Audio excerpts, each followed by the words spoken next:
Hi friends, good morning. आपका एक बार फिर से डायमंड सर क्लासेस में स्वागत है।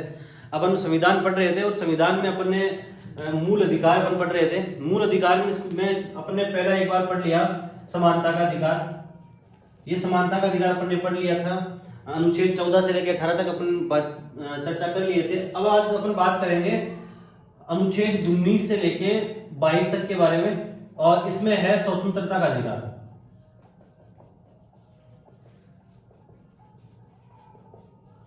देखो, स्वतंत्रता का अधिकार, ये स्वतंत्रता का अधिकार कितने हैं इसके बारे में अपन बात करेंगे, कौन कौन से हैं, और इसके बाद में इसमें कौन कौन से पार्ट हैं जो इनके ऊपर थोड़ी लगाम लगा सकते हैं, इनके बारे में अपन डिस्कशन करेंगे। और इनके बारे में 19 से लेकर 22 तक बताया गया है। तो देखो, अपन बात करते हैं एक बार 19 अनुच्छेद नंबर 19 के फर्स्ट भाग की। और इसके अंदर देखो 6 टोटल स्वतंत्रता के अधिकार हैं। 6 अधिकार हैं स्वतंत्रता के। कौन कौन से हैं देखो, सबसे पहले मान लो अपन को बोलने का अधिकार है, अपन को बातचीत करने का अधिकार है। अपन किसी भी पॉइंट के ऊपर या किसी के ऊपर भी अपन अपना वक्तव्य रख सकते हैं। तो सबसे पहला मैं एक सिंपल भाषा के अंदर आप लोगों को बताने जा रहा हूं। पॉलिटिकल की भाषा भी आप लोग सब समझते हैं, लेकिन एक नॉर्मल भाषा में मैं आपको बता रहा हूं। पहला जो है वो है मान लो बोलने का अधिकार।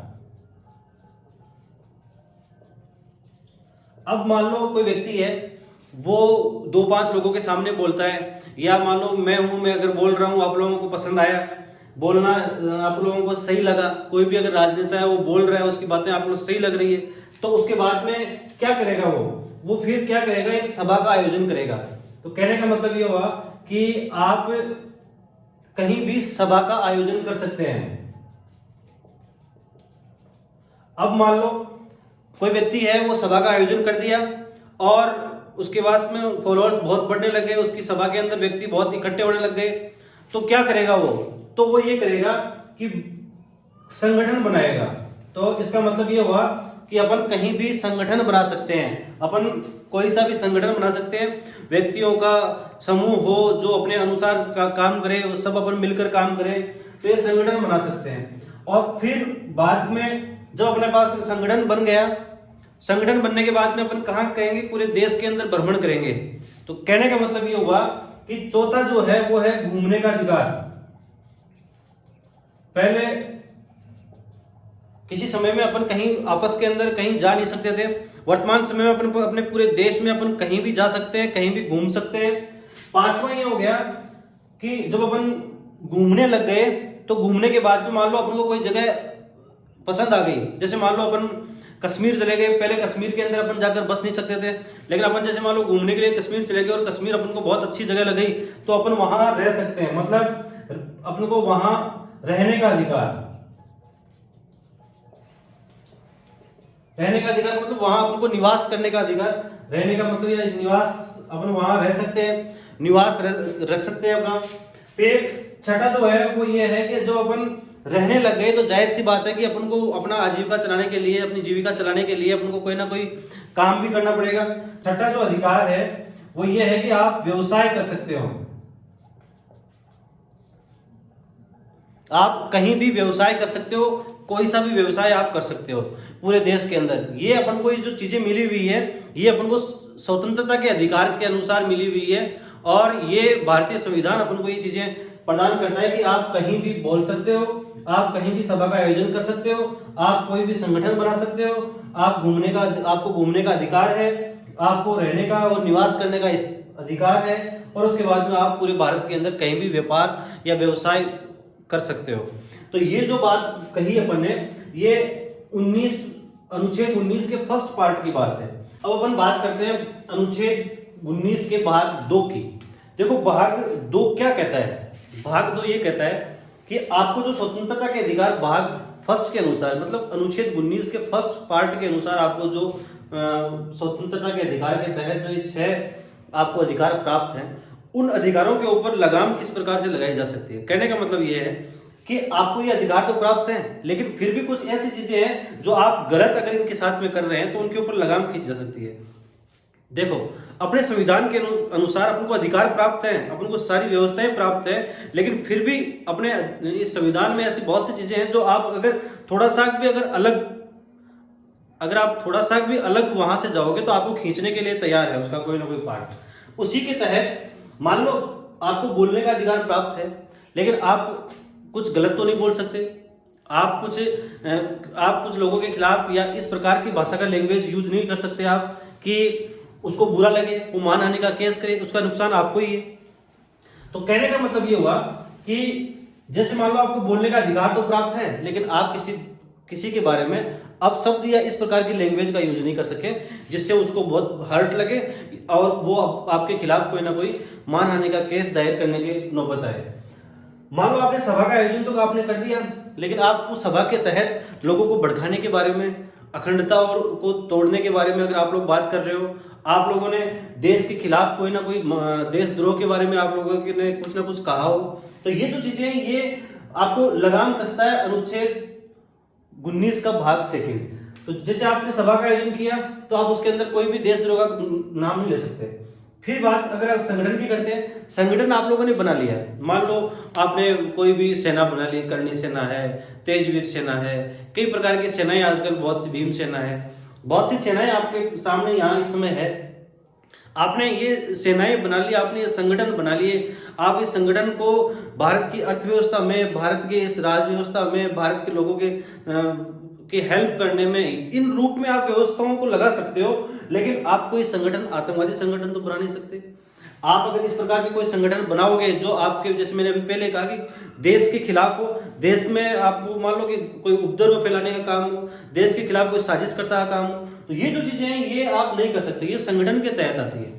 तो फिर घूमने का अधिकार, अगर आपको घूमने का अधिकार प्राप्त है, लेकिन आप कुछ ऐसी जगह पे नहीं जा सकते, जैसे मान लो आपके पास में कि अंडमान निकोबार द्वीप समूह है, लक्षद्वीप है, यहाँ पे एक विशेष प्रकार की जनजातियां रहती है। मैंने आपको एक बार पहले ही बताया था कि अंडमान निकोबार द्वीप समूह में एक जारवा जनजाति के लोग निवास करते हैं, वहां पे घूमने का अधिकार अपन को नहीं है, क्योंकि वो जो जनजाति है वो एक विशेष प्रकार के कुछ लुप्त प्रजाति है लगभग, कि अब वो लुप्त होने के कारण पे है, तो भारतीय सरकार ने वहां पे प्रत्येक व्यक्तियों को घूमने की इजाजत नहीं दे रखी, क्योंकि इससे फिर उस जनजाति को नुकसान होता है और वो भी सामने वाले को भड़क के भी वो सामने वाले को नुकसान पहुंचा सकते हैं। तो कहने का मतलब ये है कि बहुत सी ऐसी जगह है जहां पे आपको घूमने का अधिकार भी प्राप्त नहीं है। फिर रहने का अधिकार, मान लो आप निवास करने का अधिकार आपको हर जगह है, लेकिन फिर भी बहुत सी ऐसी जगह, जैसे मैंने अभी कहा आपको कि अंडमान निकोबार द्वीप समूह, वहां जाकर आपको निवास करने का अधिकार नहीं है। व्यवसाय करने का अधिकार, व्यवसाय करने का अधिकार अपन को प्राप्त है कि अपन कहीं भी पूरे भारत के अंदर कहीं भी जाकर व्यवसाय कर सकते हैं, वहां कहीं भी जाकर अपना अपना बिजनेस स्थापित कर सकते हैं। लेकिन फिर भी जैसे मान लो मंदिर है, अब मंदिर के सामने आप कोई नॉनवेज की दुकान थोड़ी खोल सकते हो, मस्जिद है, मस्जिद के सामने आप कोई मूर्ति की इस प्रकार की दुकान खोलने में वो हिंसा का रूप ले सकती है। तो कहने का मतलब ये हुआ कि ये जो आपको अधिकार प्राप्त है, इन सभी अधिकारों के ऊपर जो लगाम लगाने का काम जो करता है वो अनुच्छेद 19 का भाग सेकंड करता है। अब अपन बात करते हैं अनुच्छेद 20 की। देखो अनुच्छेद 20 जो कहता है वो क्या कहता है, 20 कहता है दोष सिद्धि संबंधी व्यवस्था, दोष सिद्धि संबंधी जो भी अधिकार होता है वो।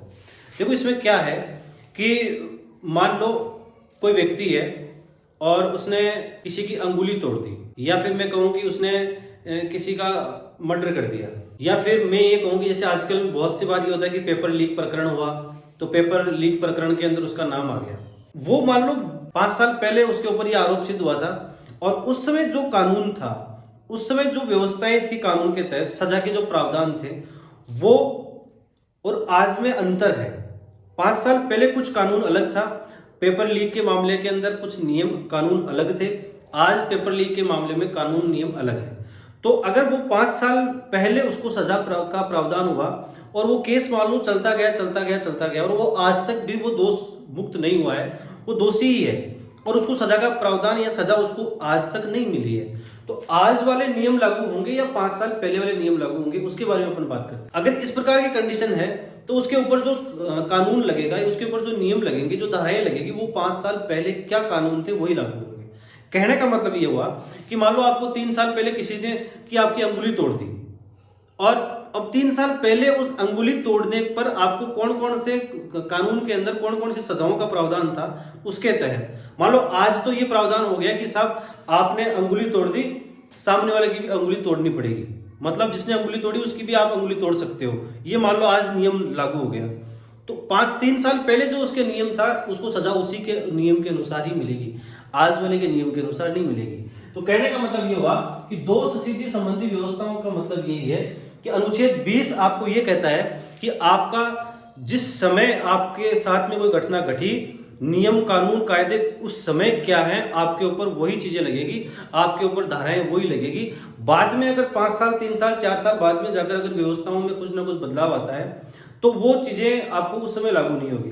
देखो बहुत से देशों के अंदर ये प्रावधान है अंग भंग का नियम जिसको अपन बोलते हैं। बहुत से राजाओं के बारे में अपन पहले सुनते थे कि कई राजा अंग भंग का नियम करते थे कि साहब अगर आपने आंख से कोई गलत कार्य कर दिया आपकी आंख फोड़ ली जाएगी, आप जिस हाथ से कोई ना कोई गलत कार्य कर लिया आपका कोई हाथ काट लिया जाएगा। आपने किसी को अभी जैसे एक बार पहले कुछ दिनों पहले सऊदी अरब के अंदर बारे में बात आई थी कि किसी ने ठोकर मार दी और सामने वाले की डेथ हो गई, तो साहब उस व्यक्ति का पांव काट लिया गया था। तो अंग भंग का नियम आज भी बहुत से स्टेट के अंदर जो अरब कंट्रीज है उसमें है, और ये चीजें आज भी अपन सुनने को मिलती है, लेकिन अपने देश के अंदर ये चीजें नहीं है। अपने देश के अंदर पहले बहुत सी चीजें थी। तो कहने का मतलब ये हुआ कि इस अनुच्छेद 20 अपन को ये कहता है कि वर्तमान समय के अंदर जो नियम कानून कायदे हैं उसी के तहत ही आपको सजा का प्रावधान होगा। अब अपन बात करते हैं अनुच्छेद 21 की। देखो अनुच्छेद 21 अपन को क्या कहता है, अनुच्छेद 21 कहता है कि आप कहीं भी एकांतवास में जाकर रह सकते हैं। तो पहला तो अपने पास में आ गया, केवल कहने का मतलब अपन को किस प्रकार से जीना है किस प्रकार से नहीं जीना उसके बारे में बताता है अनुच्छेद 21। पहला है कि आप एकांतवास में रह सकते हैं कहीं भी। कोई भी व्यक्ति एकांतवास का मतलब जैसे हिमालय आ गया, कहीं भी एक ऐसे दूर दराज कोई पहाड़ों के अंदर जाकर अपना कोई भी ध्यान लगा सकता है और वहां रह सकता है। दूसरी बात यह है कि जीविका का उपार्जन करने के लिए कोई भी व्यक्ति कहीं भी जा सकता है, कहीं भी कार्य कर सकता है, कहीं भी मजदूरी कर सकता है, वो ये अनुच्छेद 21 बताता है। तीसरी जो बात है वो ये है कि शिक्षा का अधिकार, मतलब अपन कहीं भी पूरे देश के अंदर जाकर कहीं भी अपन शिक्षा ग्रहण कर सकते हैं, किसी भी राज्य की किसी भी यूनिवर्सिटी में जाकर अपन अपना अध्ययन कर सकते हैं। ये जो बात है वो अपन को अनुच्छेद 21 बताता है।